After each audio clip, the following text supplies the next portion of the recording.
By you providing us the funding to develop that pilot data, you will launch a self-sustainable program. You will launch a self-sustainable application.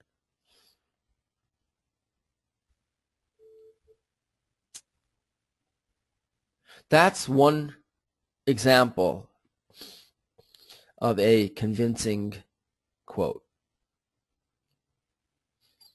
Another quote, we're launching a $1,000 individual donor circle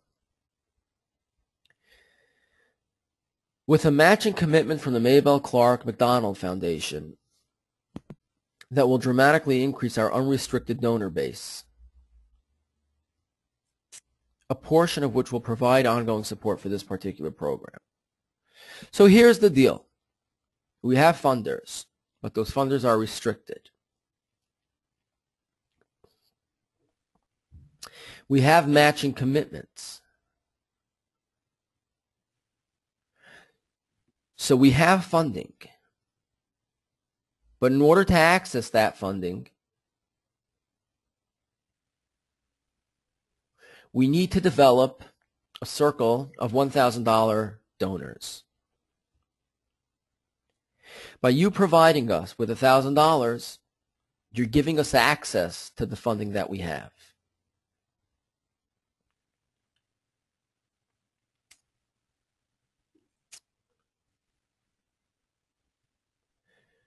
Here is a sustainable project. Here is a project that has funding. But the sustainability of that project is in doubt right now because we don't have access to the funding that will sustain it. Your $1,000 donation, we're not telling you it will sustain our project. Because you know as well as we know that our project costs $30,000 to run. What your $1,000 does, it gives us access to the $30,000 we need to run this project. By you giving us that $1,000 donation,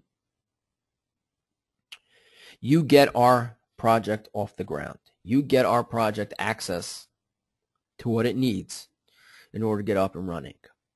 That's another quote that foundations have found convincing of demonstrating the sustainability of a project.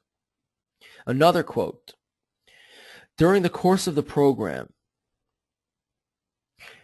we'll be concurrently advocating with county and state policymakers to restore funding for prenatal care using the following strategies. We have a nonprofit agency that was funded by state and policymakers. Okay?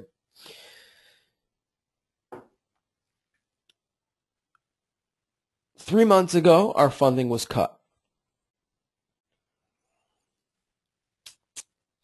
We need somebody to give us funding to weather the storm until the county and state funds come back to our agency. Without your funding, we will most likely close down. With your funding, we will most likely be able to restore the original. With your funding, we will be able to continue running and most likely be able to restore the county and state funding that we've seen previously. We're not going to drain your resources.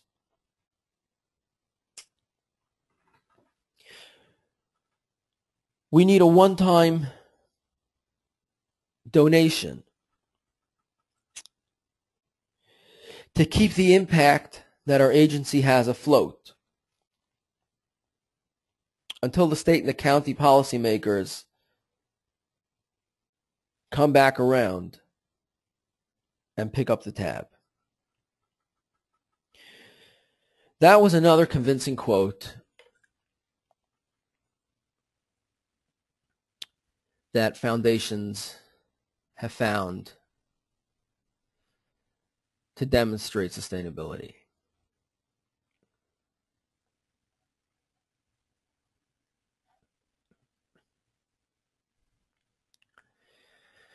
Now, again, it'll always depend on each particular foundation. We need to take into account all the data we've put down when narrowing our search results, who the board members are, where their interests lie, what they fund.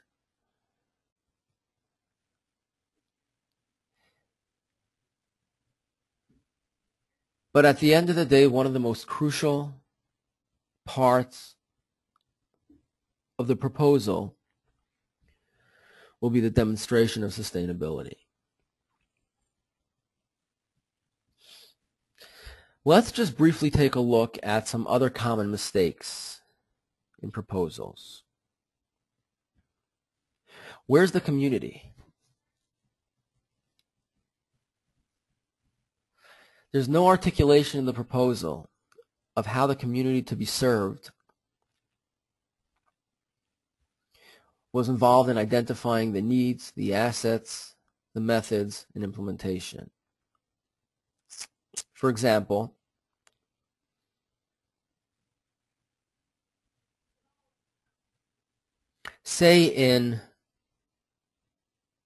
let's just take for example, let's say in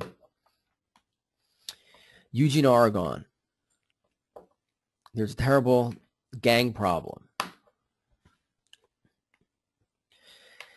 And there's a nonprofit agency in Oregon that would like to launch a program throughout the public schools in Eugene to counter that gang problem. They've done a lot of research of who the gangs are in Eugene, Oregon. They've done a lot of research on what their recruiting techniques are. They've done a lot of research on what the most likely profile, what the most likely student profile to be recruited will be. They've done a lot of research and they've developed a very successful program. They then hear about a gang problem in Little Rock, Arkansas. And they go to a foundation and they submit a proposal to launch a similar project in the public schools of Little Rock, Arkansas to counter gang recruitment. Now, in their proposal, they indicate, in their proposal, they outline everything they know about the gang problem in Eugene, Oregon. But there's nothing, there's no data, there's no research, there's nothing done,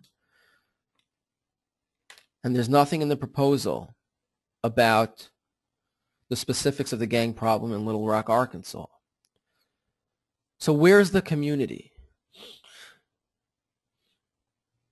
How was Little Rock, Arkansas involved when trying to identify the needs, the assets, the methods, and implementation?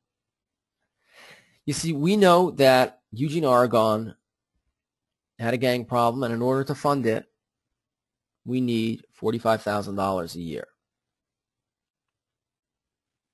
Okay, that specific program to combat gangs in Eugene, Oregon will cost $45,000 a year. And that's because it's not such a big problem.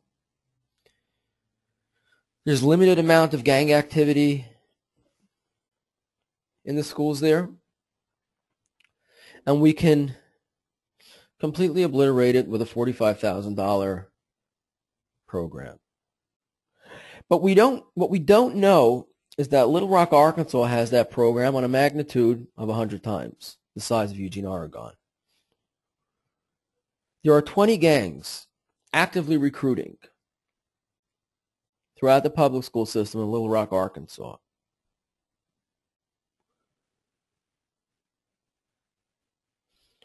The gangs recruit,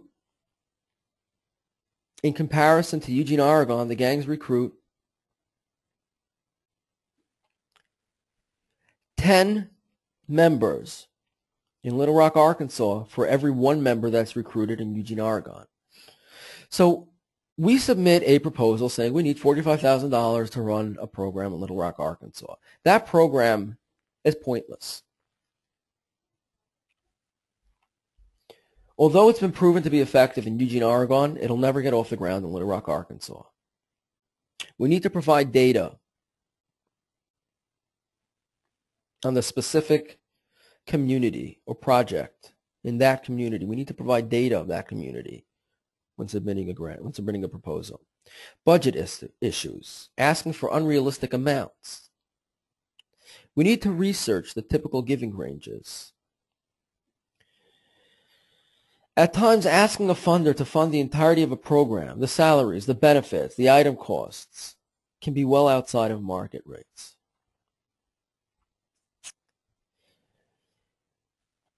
Other common mistakes will include project goals are vague, or they're just internally focused rather than describing substantial improvements in the community. Another common mistake is when statistics are used as a substitute for rather than a complement to telling the human side of the story. Providing a set of numbers is never as personal as providing a story. Providing numbers to complement the story are a lot more effective. Now let's take a look at soliciting the donor.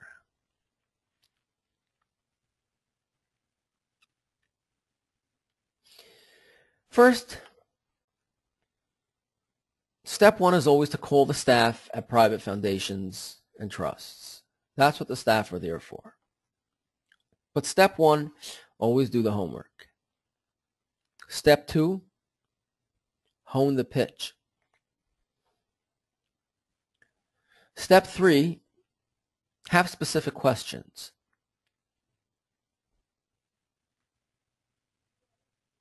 Make sure you know what you plan on asking. Step four, determine the next steps.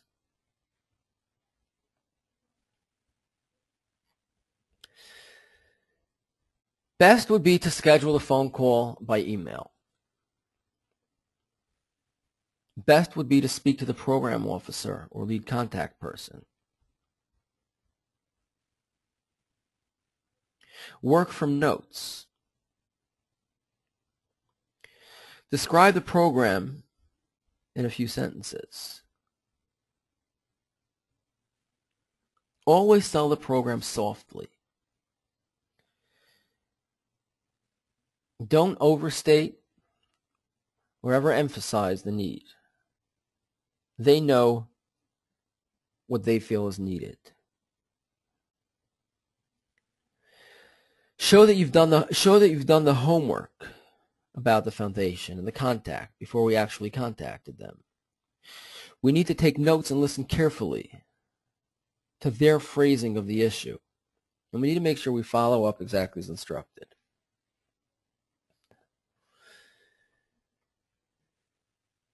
Let's take a look at the art of cultivation. The art of cultivation in a nutshell is cultivate, cultivate, cultivate. We need to approach any contact as an opportunity for long-term funding. If we receive an award, we need to always submit the reports on time.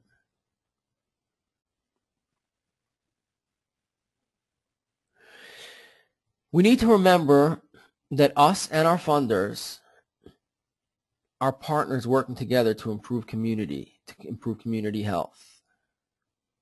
We're not a salesman. We're not supplicants. We need to make good use of our contacts. We need to make sure we have specific objectives that we aim to achieve with each one.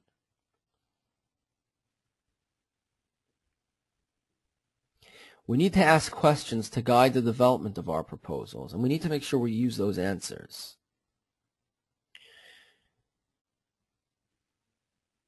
Best would be to offer a site visit. We should ask if the proposal was sufficient to answer all their questions, and then we need to determine the next steps. Finally, let's take a look at stewarding the relationship. We need to remember that people like to be thanked for their contribution. We need to keep our funders informed of our successes, our progress, and our unanticipated challenges. Now, when appropriate, many times this goes beyond standard reporting requirements. We need to share the human stories of what our program means to the community. It's always best to be honest about the problems we encounter, and probably better to ask for advice if it's needed. When we're pursuing other funding, we can always ask our committed funder if they'd write a letter on our behalf.